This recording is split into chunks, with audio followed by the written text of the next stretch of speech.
Balita, maaari pang lumala ang problema ng Pilipinas sa droga kung hindi ito mababantayan ng ating mga otoridad.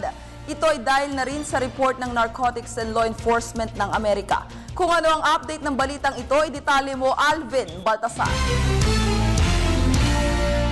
Pinagpauna ng isang mataas na opisyal ng U.S. International Narcotics and Law Enforcement Affairs ang posibleng paglala ng illegal drug problem sa bansa. Sa ginawang pakikipagpulong kina DILG Secretary Maroas at PNP Chief General Alan Purisima, diretsa ang sinabi ni International Narcotics and Law Enforcement Affairs Assistant Secretary William Brownfield na dahil sa 50% reduction demand ng shabu at cocaine sa Amerika, naghahanap sa kasalukuyan ng sindikato ng droga ng mga bansang posibleng maging bago nilang market at kabilang na dito ang Pilipinas. The drug trafficking organizations will look for new markets. They will look for new opportunities. Some will go east into Western Europe, but some will be looking for new market in East Asia. The Philippines is a victim of geography in that regard. They sit geographically at the point of entry for product that is coming from South America and Latin America.